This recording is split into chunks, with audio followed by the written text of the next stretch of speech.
You're listening to WZNC LP Bethlehem. This is North Country Community Radio, 99.9 FM, streaming online at nococommunityradio.org.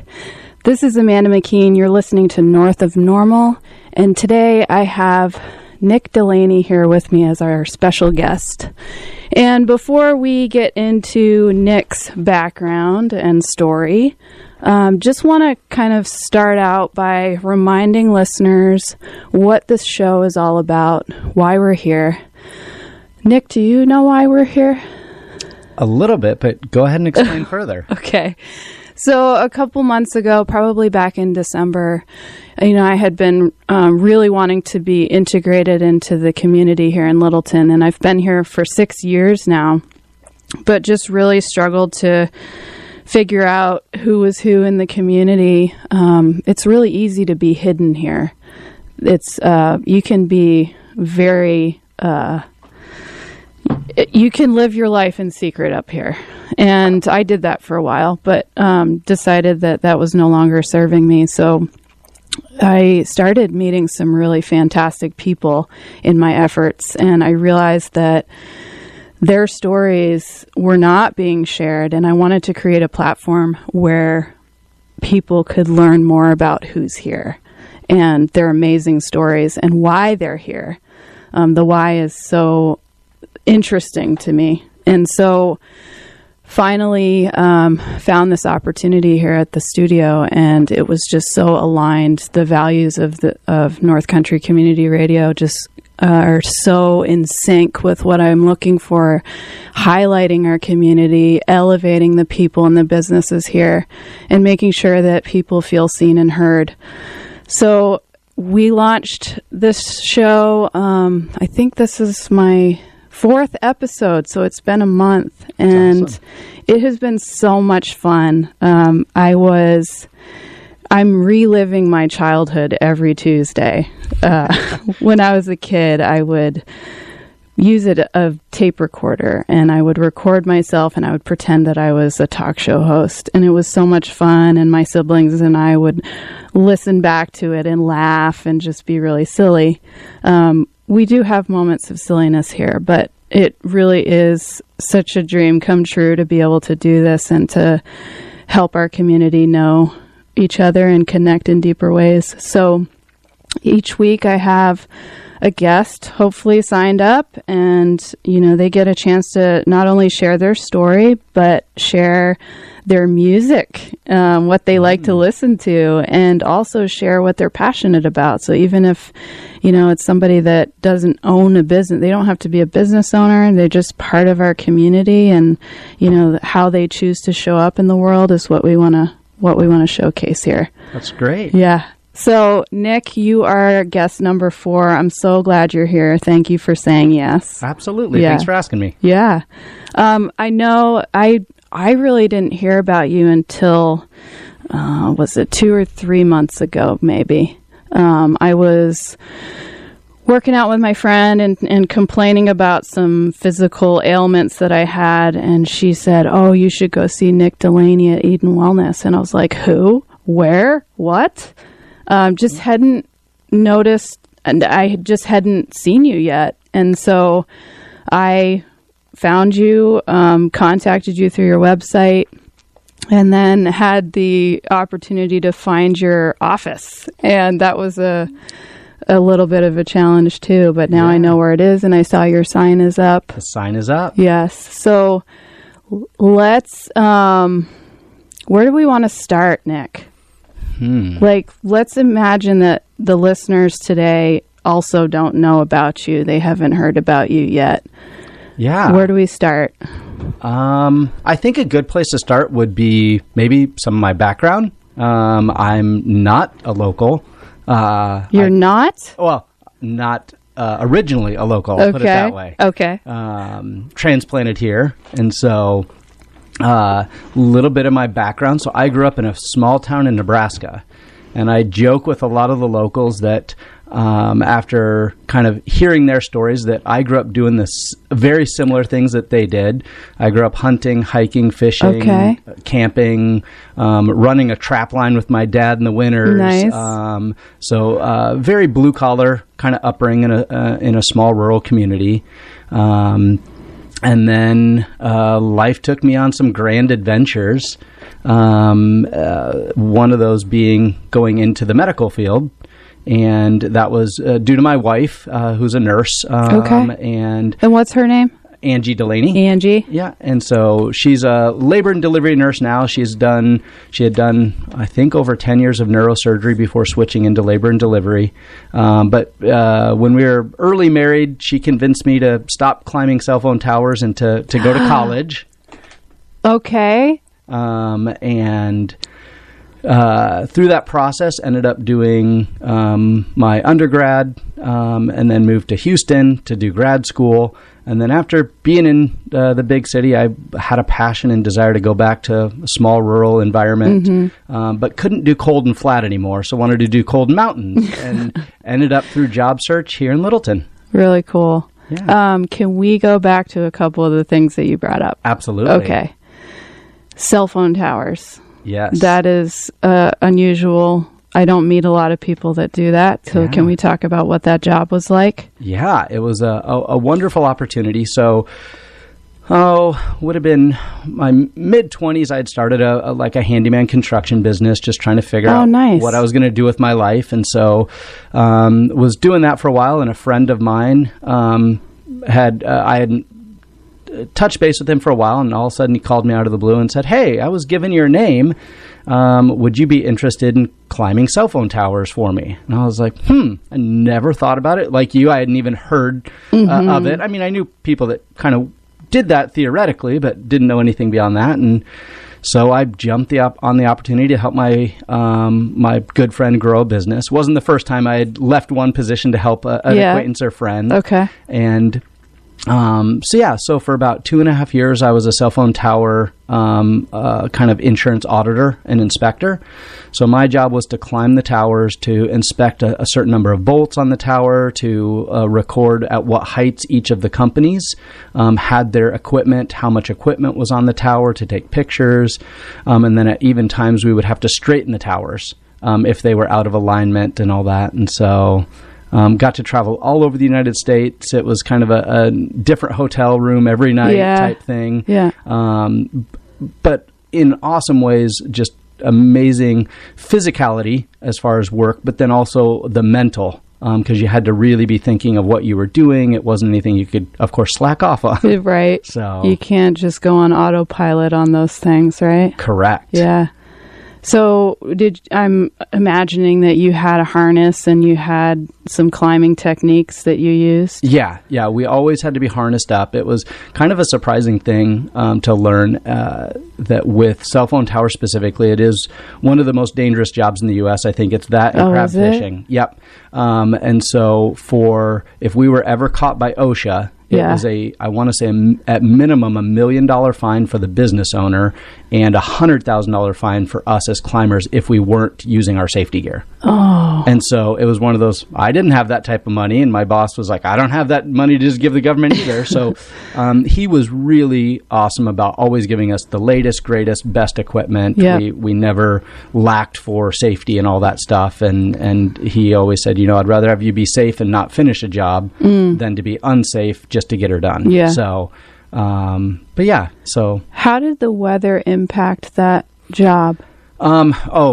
Massively. I mean, I remember climbing, probably one of the toughest days was rural Kansas in the middle of winter where I think a couple times I'd climb halfway just to get half of the job done. Yeah. And then have to come down, sit in the truck, just my hands would warm back up because the steel is so cold. Yeah. So compared to even just being out in the winter, I've done some mountaineering in the winter, but having to hold on to cold steel when it's wind chill of probably 10 below was just pretty brutal, to climbing cell phone towers in the middle of summer in Arizona. And so weather could be hugely impacting, but specifically, we always think about lightning. because it's the hot, cold, the wind, those things you get used to an extent. But the lightning can travel 30 to 40 miles. So if you're on a tower, there's any thunder, anything, it's immediately off the tower, just because it can travel sideways that far. So you have risk. There's a pretty good danger risk of that. So that's really the only thing that really can stop you. That may be ice, but usually you're not climbing in ice. Yeah. But those are the two big things weather-wise that you think of is lightning. Did you have some kind of device that would track the radar? I mean, we would look at the weather radar every morning and just kind of see like, hey, what's it supposed to be? What time's it coming in? So we track that stuff as much as possible. But really, when you're up on the tower, you can see and hear it pretty easy. That was one of the things, luckily, never had a close call. Good. Never. I mean, it was one of those. And two, you don't want to be up on a tower soaking wet. Right. Your gloves are getting wet. Your boots are getting wet. Everything. So it's just one of those, you don't want to be in that situation. Yeah. That's really unique. Yes. I don't think I've ever talked to somebody that's climbed a cell phone tower. So like you were telling me the other day that one day you had tracked how much climbing you did, and what was that? So we had a string of towers, because what we would do is we would go and climb a tower, do our inspection audit, and then just move on to the next tower. Well, we kind of had a lucky streak where we had a whole bunch of towers close by in a row that were all around 500-foot vertical height. Yeah. And in one day, I decided to ask my boss how many, because he had been the only other one in the company that climbed a lot, of how many towers he had climbed in a day. And I think he hit around 4,000 vertical feet maybe in a day. And so I decided to challenge that and go for a mile. And so I think I ended up just over a vertical mile. Wow. Just climbing up. Again, you got to climb down, got to climb on booms, but just sheer vertical climbed over a mile in one day. And my boss clearly said, I don't think anybody will ever break that record again, just because nobody's that insane. My arms were tired at the end of the day, but I think it was over 11 or 12 towers that day that I climbed. Yeah. So, and that was a 16, 18-hour day. So it was a long day. That is long. Was anyone concerned at some point? I mean, when you get tired, you tend to make mistakes, right? Luckily, it wasn't. I did pretty good. Yeah. I never felt unsafe. Like I said, the last tower, my arms were tired, but mentally doing okay. And we always had a system of, there was one guy on the tower and at least 1 to 2 people on the ground. So if there was anything that happened, we had to learn rescue techniques of getting somebody off of a tower if something were to happen, how to self-rescue if you fell, things of that nature.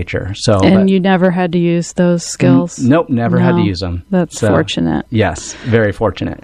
So you went from that extreme to suddenly going to undergraduate school? Yeah. For medicine? So actually debated between culinary arts. So I've always loved to cook, surprisingly. It's weird. But that and thinking about medicine, mainly because as my wife was studying for her board exams for nursing, I'd help her study, and I just kind of had a natural inclination to getting questions right once she kicked me out of her apartment because I was getting a few more questions right than she liked. Oh, no. Having never gone to school. Now, like I had mentioned, I'd done some mountaineering, love backpacking, and so I was always the one that was prepared to go, what am I supposed to do in an emergency if I'm in the middle of nowhere? And so I had some knowledge of that.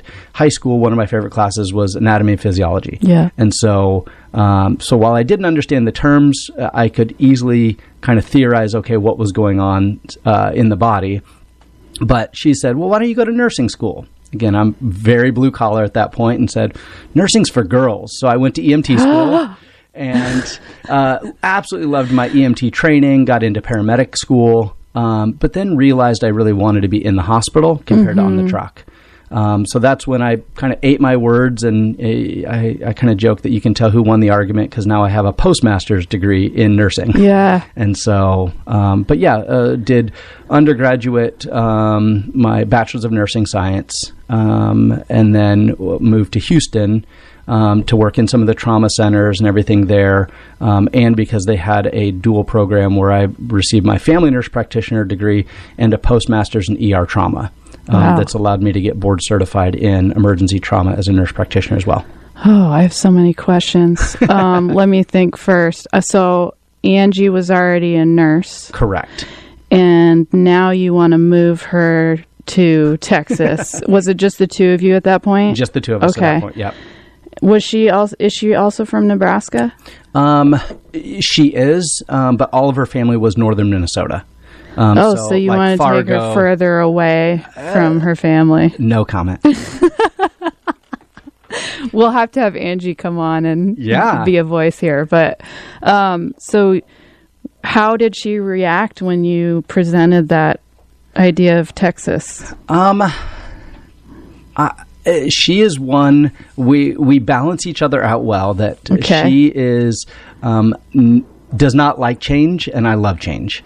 And so she could see the benefits, kind of knew that we wanted to consider, like, okay, if we really like it, could we stay there?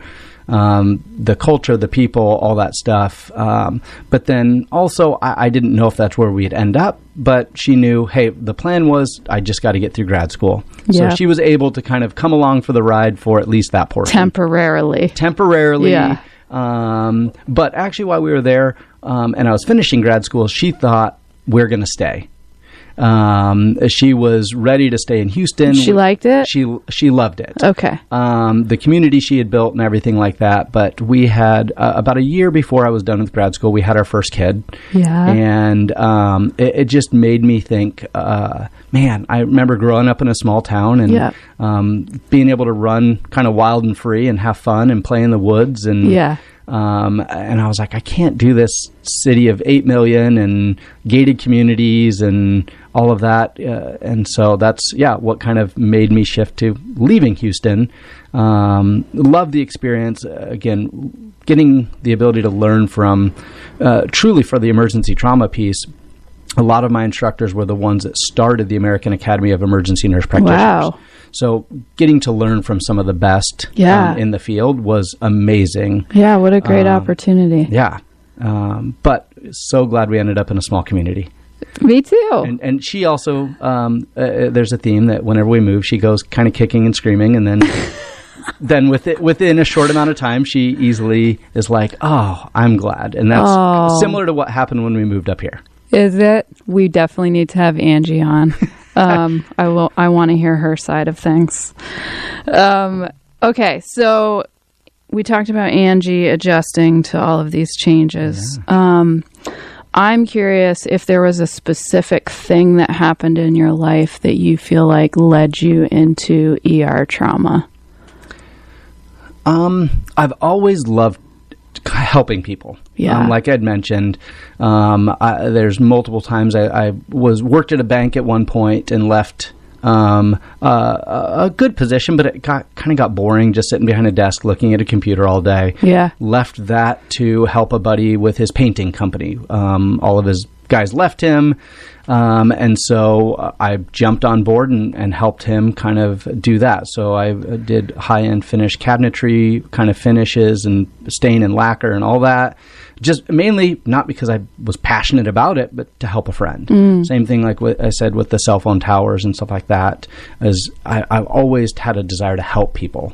Yeah, very service-driven. And then, but to go from climbing cell phone towers, again, pretty high-intense stress and dealing with the kind of, at times, fight-or-flight mechanisms that when you're 500 foot on a tower and it starts shaking a little, you got to calm the nerves down and just keep working. So I knew that I kind of had that ability to deal with high levels of stress. Regulate in moments of chaos. Absolutely. Yeah. So that kind of helped me think of that more as as kind of a career path of, I like emergency trauma. I like that I've got to do something right now to help somebody, and I got to make a decision. And that pressure never made me fold. Not that I will say it's always been the right decision. That's one of those, like, you can only make a decision based upon the information you have. But it was one of those things that I kind of had a unique ability to deal with high levels of stress in those situations. Yeah. Well, I want to share with our listeners that like when you and I were walking into the building this morning to do this show, I'm like, Nick, are you pumped? And you're like, eh. And I was like, what do you mean? And you just said, like, I am known to just be very even keel, and sometimes it drives my wife crazy. And, you know, I'm grateful for this opportunity, but, like, you know, there wasn't just this, I don't know what you call it. Well, you're very regulated. I do my best. I mean, there are times I get emotional. I'll admit that. But yeah, I think some of it is, again, some of that training, whether it go cell phone towers or emergency department, like when you feel all those emotions, how do you regulate that? How do you, in the midst of a major emergency or, something unexpected happening on a tower, it kind of was the both of like calming down, letting those emotions pass quickly and going, okay, what do I need to do in this situation? Yeah. I know that is such a big, that is such an asset for people to have that skill.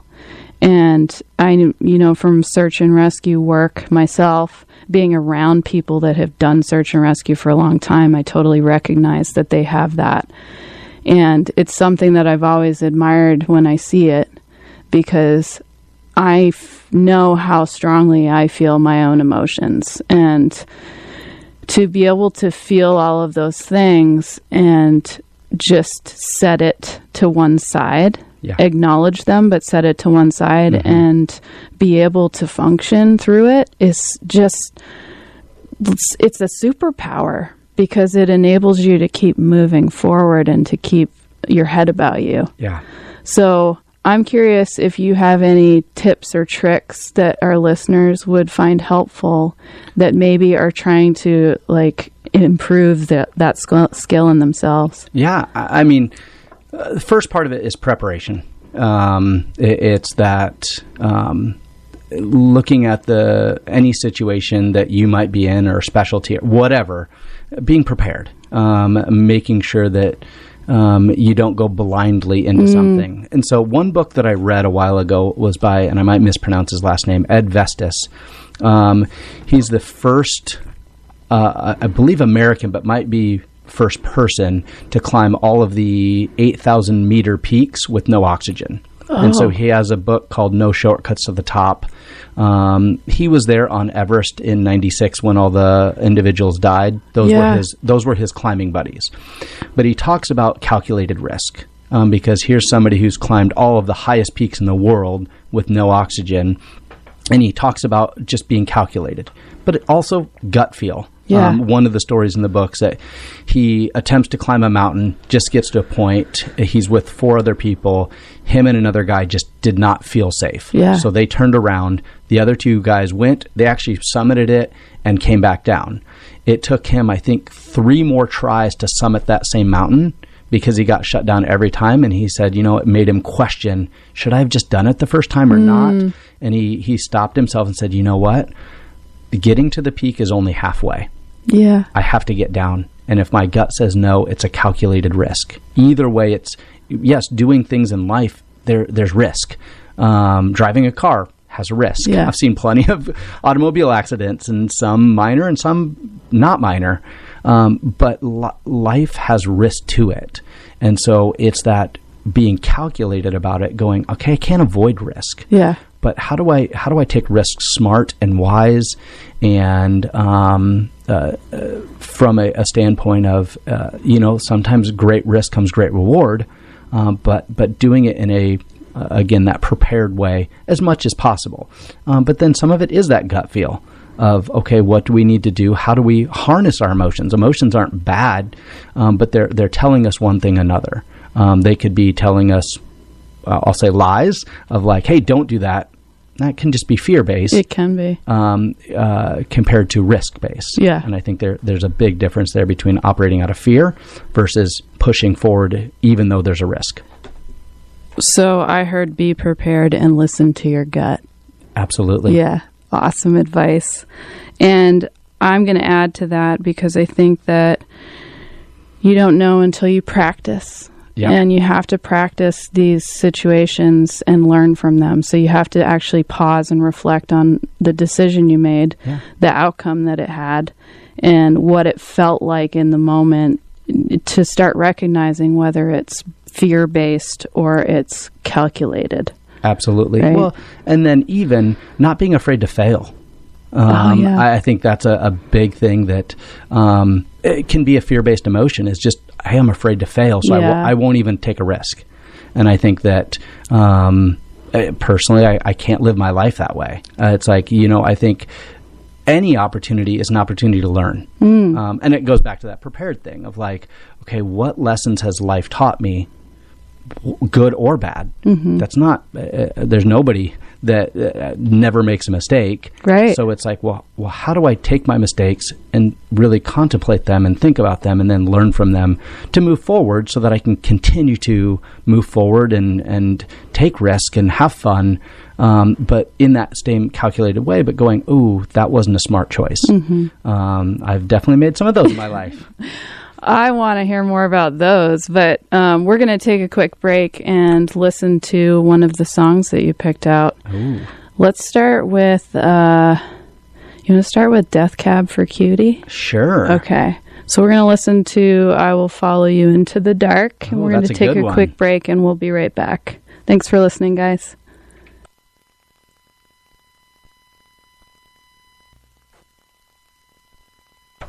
All right, you're listening to WZNC LP Bethlehem, North Country Community Radio, 99.9 FM, streaming online at nococommunityradio.org. This is Amanda McKeen. You're listening to North of Normal, and I have Nic Delaney here. We've been having an awesome chat. We were just talking about making calculated risks and being prepared, listening to your gut, being able to observe your emotions and not react to them.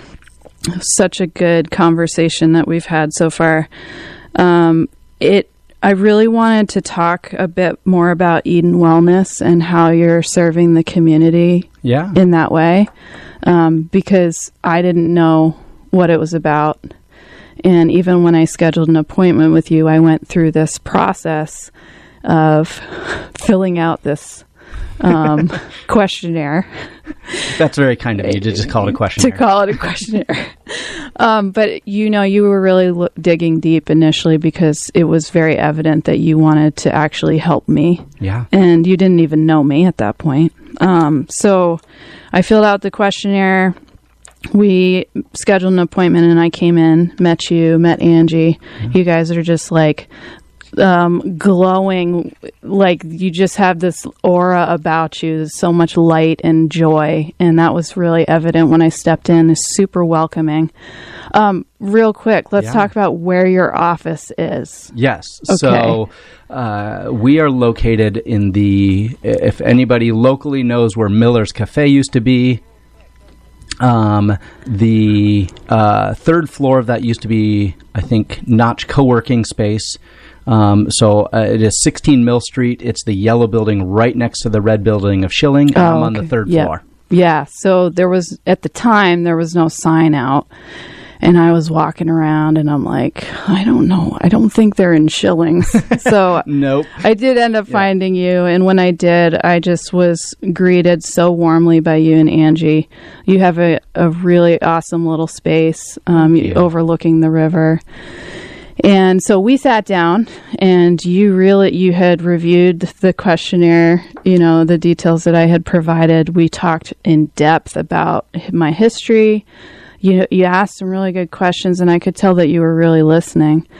And we established a plan at that point to try and figure out what the issue was because we didn't know. Yeah. And so that was my first experience with you. And I will never forget this because it's the only time where I have had this happen in a medical place, is that part of your strategy in that moment from day one was to use gratitude. Yes. Oh, and the moment that you said that, the moment that you suggested incorporating more gratitude into my life, I was like, I am in the right place, because I already believe that. I already know the power of being grateful. I've written blog posts about it. It's a really important part of who I am because of how it's changed me and my life. And so I want to hear from you why you started incorporating that. How did that come about? And what have you seen as a result? Yeah. Just, I think, within health, I feel like we separate the body into too many little pieces that are not little pieces. They kind of all work together. And really, when it comes to gratitude, from a couple different standpoints, there's scientific data to prove this. But on the flip side, I think it's just simple, almost ancient wisdom that comes out of it, of being grateful.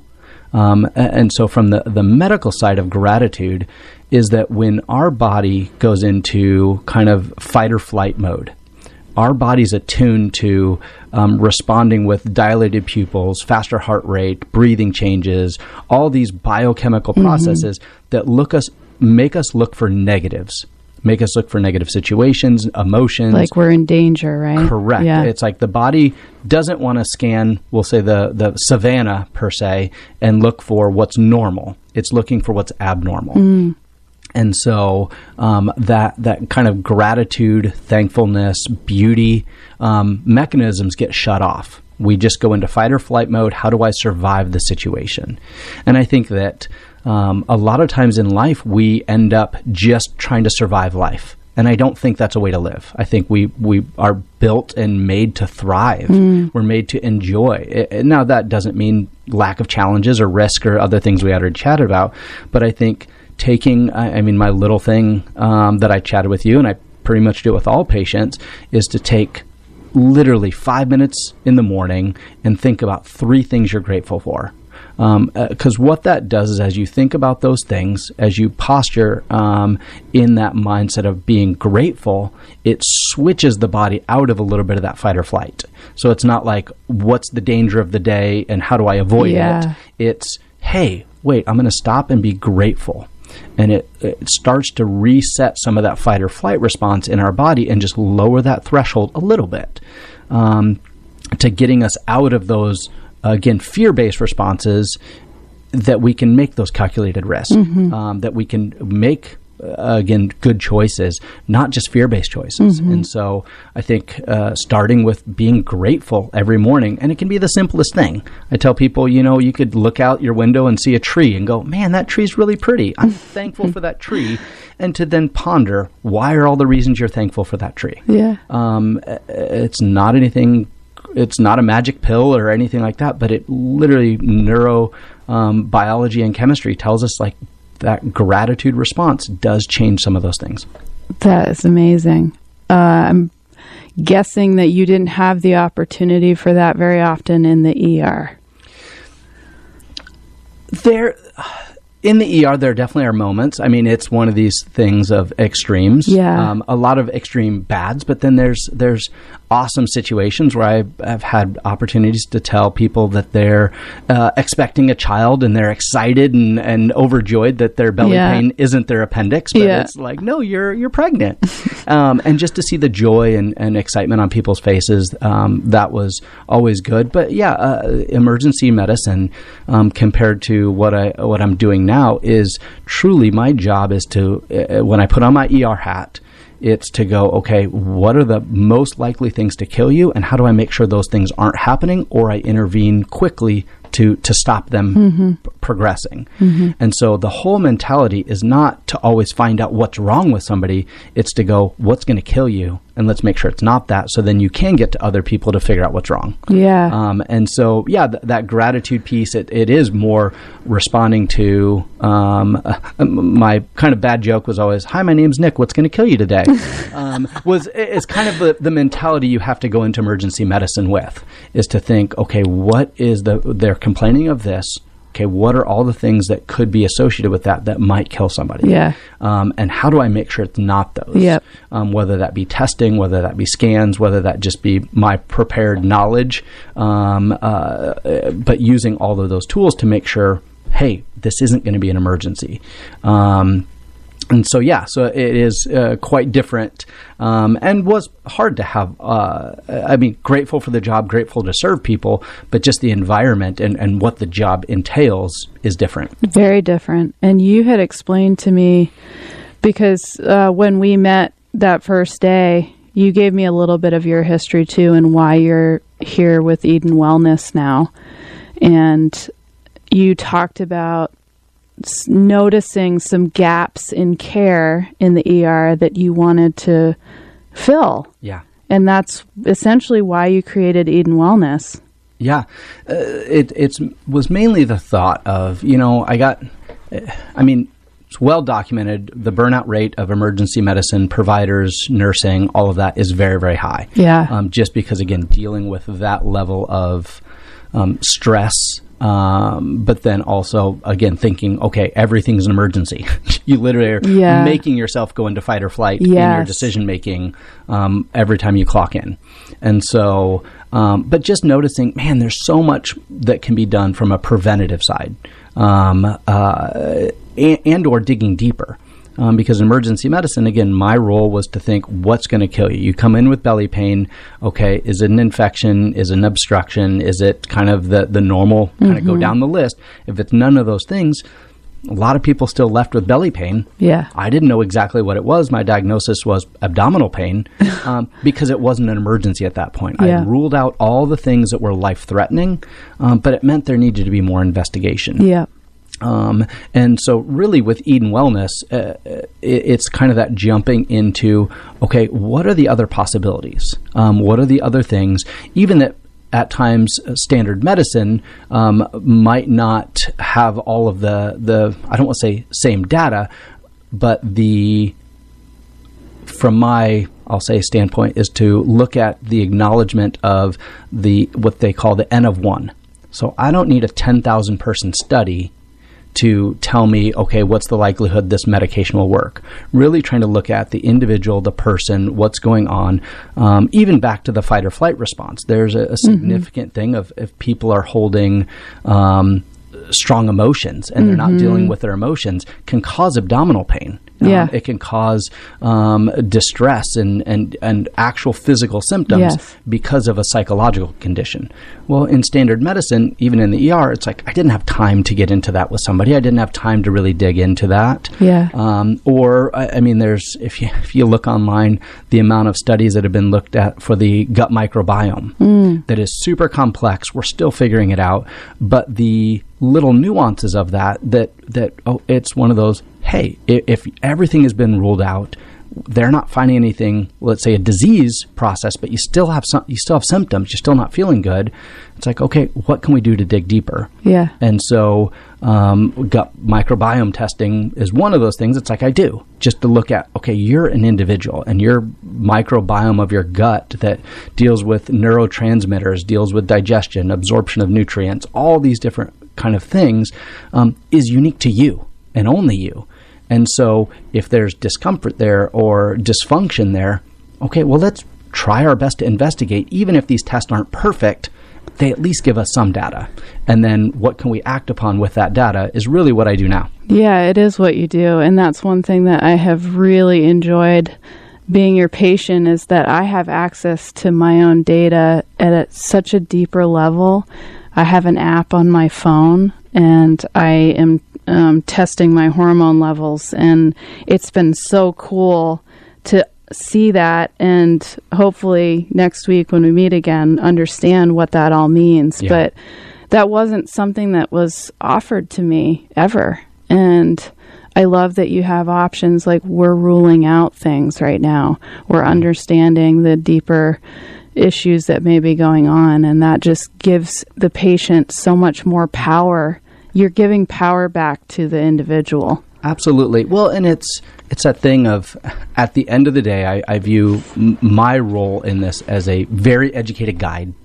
But the reality is, it's in your somewhat example, it's your body. It's not my body. It's your body. And so understanding that to a deep level and to go, hey, there a lot of standard medicine, again, I've got the training, I've got the certificates in my office.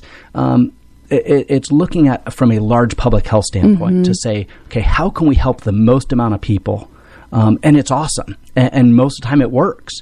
But for those cases, it doesn't work or it doesn't get there, or people want an alternative or a deeper dive. That's where I go, okay, hey, I'll be honest about the risk and benefit of these things. But if you want more information about your body, I never think that's harmful or bad. Right.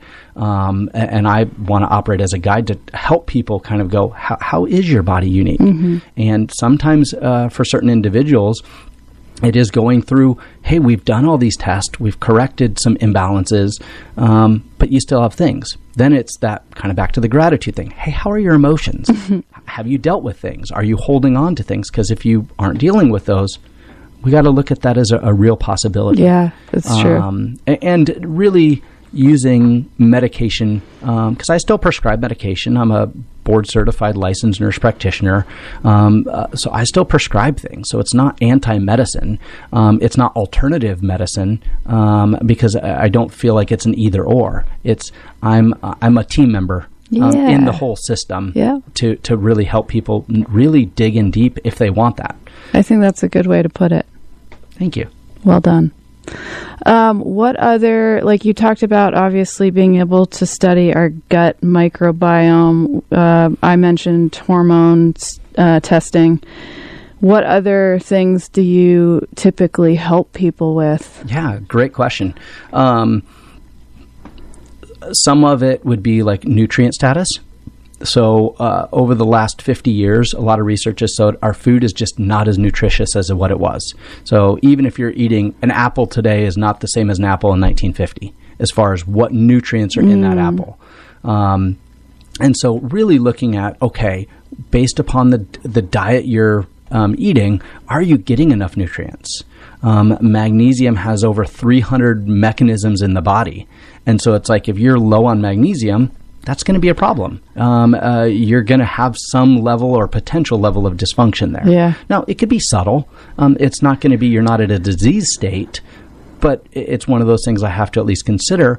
Hey, looking at your nutrients, are these things a factor?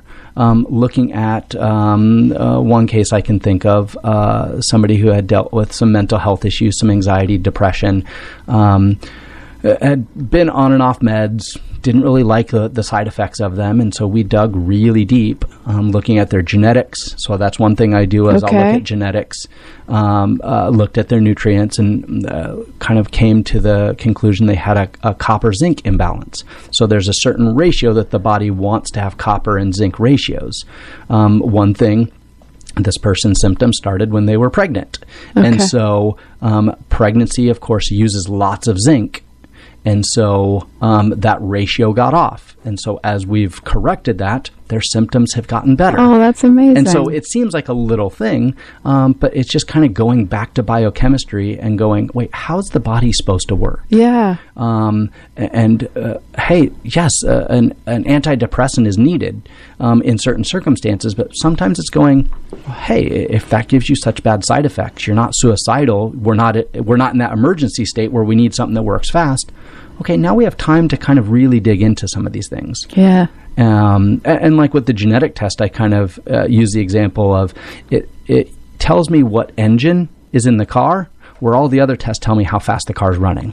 Interesting. And so genetics can also, and we're still learning. We're still figuring these things out because there's now what we've realized, something called epigenetics. So the word literally means above genetics, is that the lifestyle choices we make, the nutrient statuses we have, some of these things will actually affect how our genes are. And some genes are more like dimmer switches that we can kind of turn down bad genes to get a positive health impact. Okay. And that's the twin studies where they look at two people that have the genetics for, let's say, joint issues. If one stays active, stays mobile, stays fit, has a good body composition going through life, okay, yeah, they might end up needing a cane or walker in their 70s or 80s. Somebody else, again, even in identical twin studies, if they live sedentary, eat the standard American diet, aren't very active, that they could end up in a wheelchair at that same point, just because of their lifestyle choices, even though they have the exact same genes. So sometimes it's just kind of helping coach people through that of like, hey, what are the unique ways you were made? And how can we kind of make some good choices to influence that for positive health? I love that. You're leveraging what people already have. Yeah. And it's also addressing, yes, some of these things are standard. Yes, exercise, eat right, lower sugar. We know some of those things. But it's then getting really personalized to go, okay, what's your body need? Yeah. Okay, so you do genetics, gut health, hormones. What do you do for somebody that's trying to lose weight? Oh, I've got multiple options there. Okay. For that, of course, first and foremost is nutrition. That you can't, I've heard it said this way, and I love it, that you can't out-supplement bad choices. Yeah. And so, and that even comes with the injectable GLP-1s that everybody's heard about, the Ozempic, the Wegovy, all of those. They'll help you lose weight. But that's also why we hear a lot of, I got to be on this forever, or an escalation of dose, or where I've seen people even in the ER with severe side effects from them, just because of, again, having to get to a higher dose to get the effect. So I always start with, okay, what's the dietary choices somebody's making, and really coaching them, but being flexible. That if I'll, even in those cases, when we look at inflammation or how the body's responding, I'll do food sensitivity tests to really say like, hey, what's your body responding to in different ways, to kind of really get personalized in how's your body dealing with these things.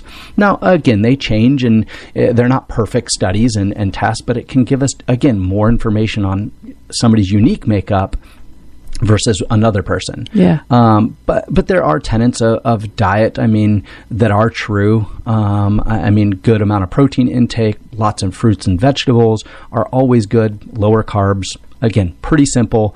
But I do body scans on people to really look at body composition, because it's not about weight loss.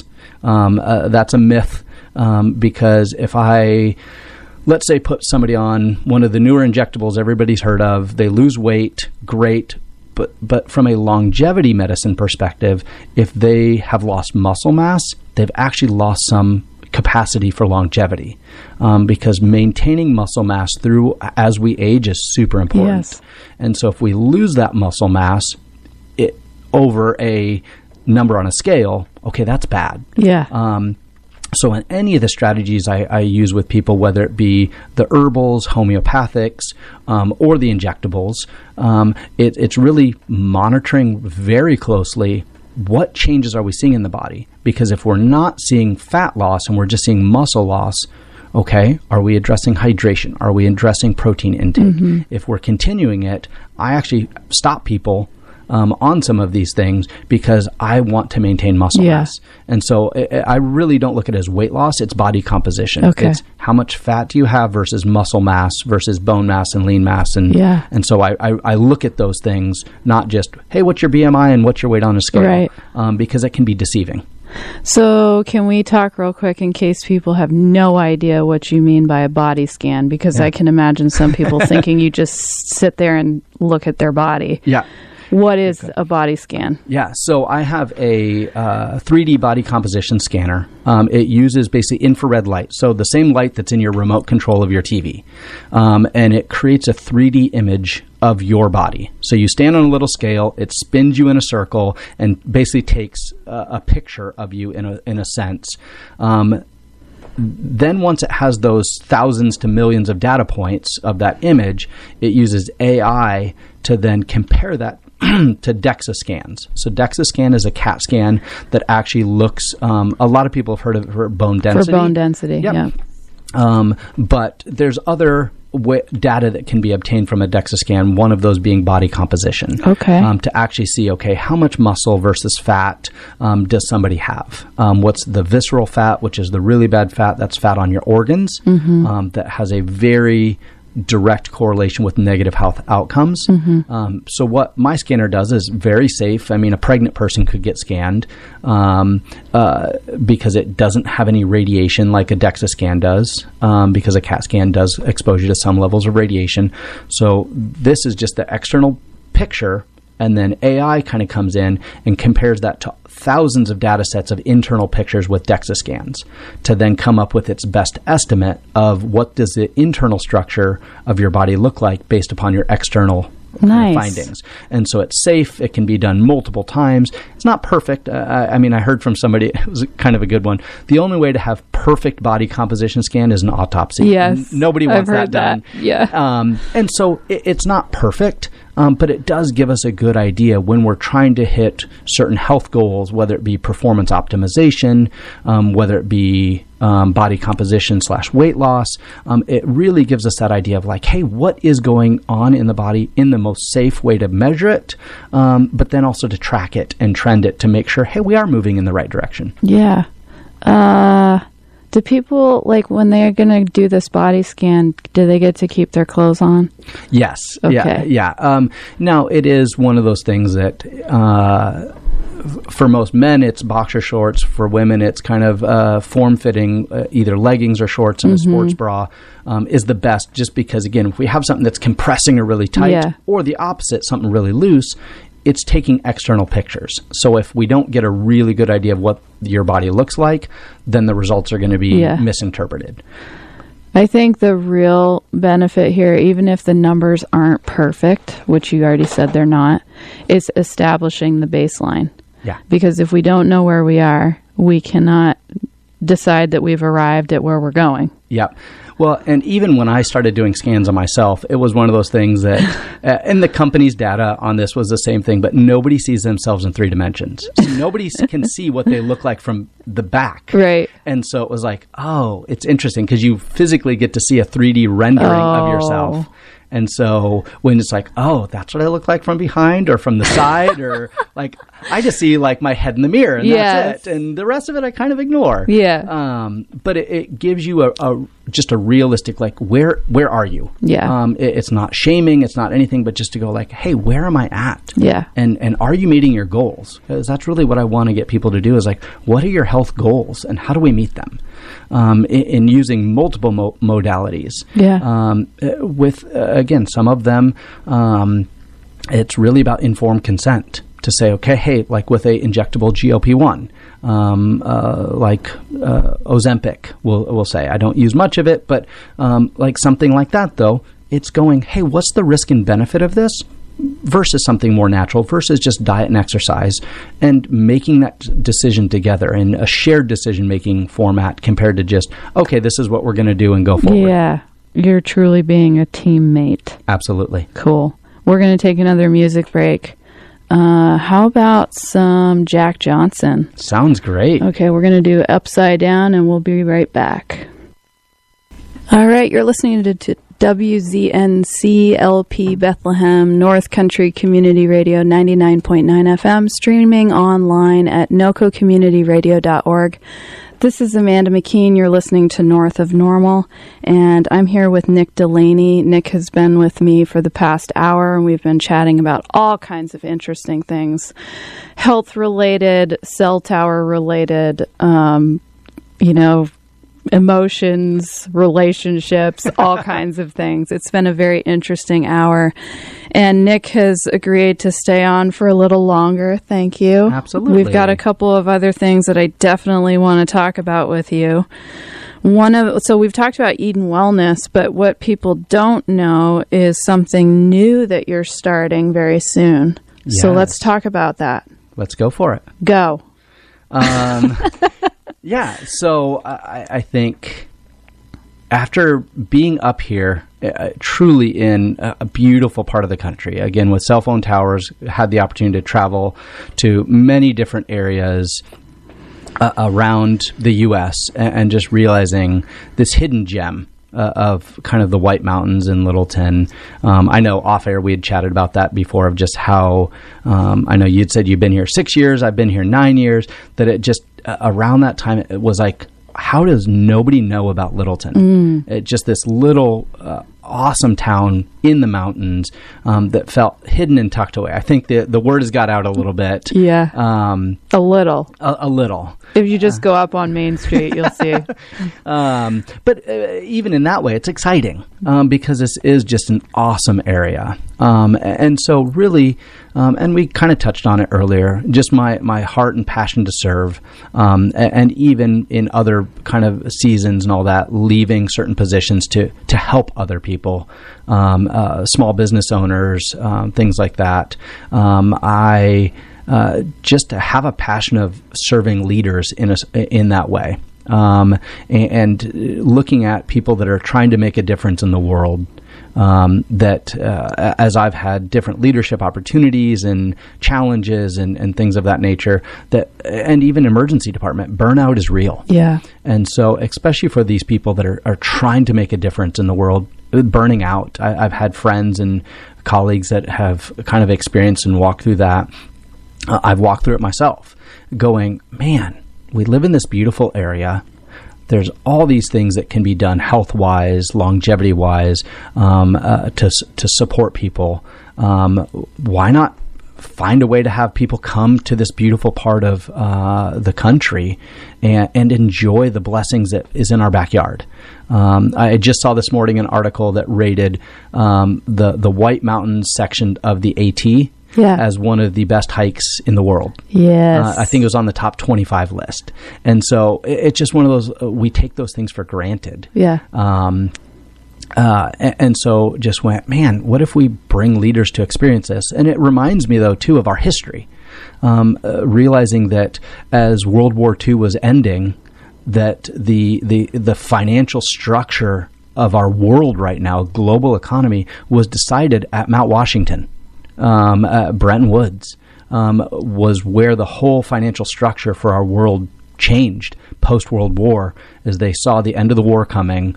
Hopefully I'm getting the history right, but they saw the end of the war coming. They were going to meet in New York. It was too hot that summer, so they came to Mount Washington. Yeah. And just going, man, that history's in our backyard as well. Yeah. Of that, world changers have come to our area to retreat, but also to strategize, to rejuvenate, and to go back and make big changes. And so in just a little way, I thought, man, how cool would it be to have leaders from around the U.S. at least come to our little neck of the woods to experience the same thing, and to be able to go back rejuvenated and hopefully change the world for the better. Yeah. To really have an impact and not burn out, not quit, not get into fear-based decision making, but again, to take those risks from a place of rejuvenation and strength compared to drain and weakness. So what does this actually entail? Yeah, we are still in the planning processes and the figuring out processes, but right now, just trying to find local partners to have a place to host them. Local partners as far as catering and really having, again, that holistic nutritional mindset of like feeding people nutritious food that's also cooked awesome. Yeah. But then also giving them some of those experiences. So right now, like I said, we're still in the planning phases of doing that, but trying to really, again, use this also to support our local economy, support local businesses, support people that are up here just living out their passions, doing what they love to do, and going, I want to connect with those people to really bring awareness to the gems we have here in the North Country that are hidden. So if people want to follow you on social, what's the name of the? Is Eden Ascent Retreats. Okay. Is, I believe, the Instagram social. Eden Ascent Retreats. Yes. Okay. Awesome. So hopefully you get some new followers. Yeah. And we'll be excited to see how that unfolds over the next few months. Yeah. Looking forward to it. And just, again, I think it's back to the whole thing of like, why I was interested in culinary arts or medicine. It seems so opposed, but the reality is it's serving people. Yeah. And doing it with excellence and hospitality, I think, is probably one of my bigger passions. Yeah. Is, whether it be medicine or food or whatever. It's hospitality, I think, it can be a lost art. I know you mentioned, like, when you first came up here, a lot of people in the North Country, and again, even where I grew up in Nebraska, it's like you can be a little hidden, a little self-sufficient, which is, again, has its merit and benefit. On the flip side, I think through COVID, we saw the detriments of isolating too much. And not having that human connection. Not doing everything via Zoom and things of that nature, but being face-to-face. And so, even with the retreats and all that, like, man, having that environment to just get people face-to-face, I think is so important. And rejuvenating, even if nothing else was accomplished, just that is powerful. So excited for that. Thanks for sharing. Yeah, thanks for asking. All right, we got a couple things left. I like to ask this question because it usually gets interesting responses. What's one of the scariest moments that you've had in your life that you are willing to share on air? Yeah. There's a couple. Okay. I'll try not to open up too many cans of worms. Please don't. I think one of them was kind of being young and dumb. I was in Colorado, just hiking and all that stuff, and I had separated from the group, and they were out kind of exploring a different area, and so I decided to just do some free climbing. And got up on this kind of big rock spire, got about 3/4 of the way up, and realized kind of, again, not knowing all the lessons I know now, that getting to the top is only halfway. It's not the goal. And so got about 3/4 of the way up and realized I'm not going to be able to get off this thing because I don't have ropes. I don't have anything. I'm just free climbing. And as I positioned my hand to grab below my waist, my weight shifted kind of back away from the rock. And so I started kind of having to claw and grab at some roots and rocks and just try to do anything. Started to kind of fall backwards, remained as calm as I could in that moment. And then just ended up jumping to another rock and had to kind of ping pong down, not fall, but I jumped. My heart was racing pretty hard at that point. And I just kind of took a moment to breathe. Everything was okay. But I was probably at least 30 foot up, if not a little bit more. Yeah, high enough to die. High enough to have serious injury and nobody know where I'm at. Oh, my goodness. And just kind of walked back to my friends, didn't really say anything, just kind of went on with my day. But that was a one scary moment. Yeah, you almost got bit. Yep. And again, part of learning that lesson of being prepared, thinking about the situation before going into it, compared to suffering the consequences of getting caught. And kind of a piggyback story. It wasn't, I would say, as scary, but potentially dangerous. With my boss from rock climbing, we like to do mountaineering on our days off. Yeah. And so we had went out to Colorado. We were going to do 2 of the 14,000 foot peaks. Okay. There's a classic, what's called a sawtooth. So if you look at kind of a topographic map, in between the 2 peaks, it looks like a sawtooth. Yeah. It's kind of up and down these rocky ridges. And we got stuck in a thunder blizzard. So it was lightning and thundering while blizzarding. And this is in May. And so we got about halfway up. This snow blizzard kind of came in. Then we had lightning and thunder. Actually, that was pretty scary. We had to dig ourselves down in the snow because you could hear the lightning crawl over you. So it would the static, you'd hear it above your head and then it would strike. And so we kind of made ourselves the lowest object so we wouldn't get struck. Yeah. And we kind of waited out the storm because it was white out. You couldn't see more than 5-10 feet in front of you. And we had all the gear because it was, again, what we were used to climbing towers with. And so we had all our cold gear. So we were fine from that regard. But so we waited the storm out, passed by us. We summited, I believe that was Mount Bierstead, 14,000 some odd feet. And then we're, okay, let's go for Evans because you can do them kind of back to back. Yeah. So we get in the middle of the sawtooth and I kind of look over the horizon because the storm had passed and I went, we got about 25-30 minutes before sunset. Luckily, I'd convinced my boss to take our sleeping bags We didn't take a tent, but we took sleeping bags at least. And we're in the middle of this sawtooth, probably 13,500 feet or so up. And so in a kind of a last-ditch effort, we had to dig a snow cave in the middle of this sawtooth and kind of sleep it out. And in awesome ways, it was the warmest I'd ever winter, even though it was May, but winter camped ever. It was amazing. But we had to dig it with an aluminum mess kit from Walmart. Is what because we didn't have a shovel or anything like that. And so again, some lack of preparedness. Yeah.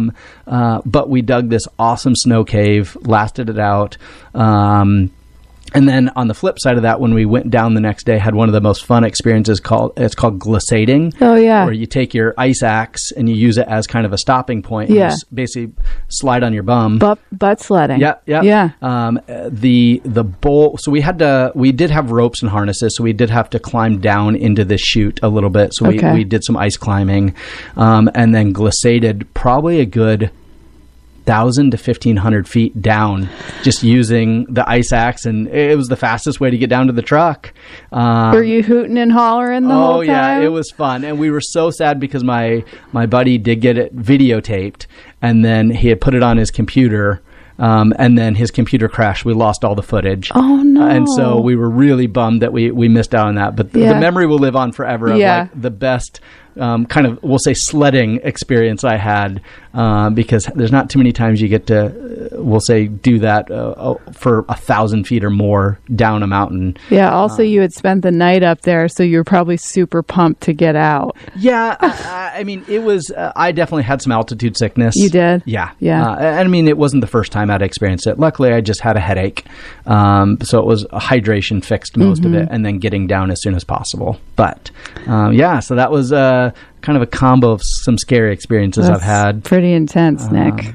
But still fond memories, and again, learn lessons. Made mistakes, but if I'm ever stuck in a snow blizzard again, I know how to survive. All right. We're going to wrap up by one more question I have for you. Since we talked about scariest moments, I would love to know one of the best moments that you've had here in the North Country. We love our little spot up here. Absolutely. I think this is probably an experience that's shared by hopefully all of us. But I think for me, just those summer days at Echo Beach, sitting there looking at just the kind of mountains around us. And for me, I've got 2 daughters, just watching them play in the water, just enjoy being a child, and just sitting in this beautiful location and just kind of taking it all in. I really go, man, we are so blessed where we live, the experiences that we get to have, that growing up in flat Nebraska, which again has its beautiful sunsets, the big thunderstorms that roll through is awesome and amazing. But just some of those awe-inspiring moments that you just get to kind of, if you stop for long enough, you can realize how amazing kind of the earth is. Yeah. And I think we have those special spots that are hidden gems that if you take time to appreciate them, I think are really awesome. Yeah, really well said. I feel the same exact way.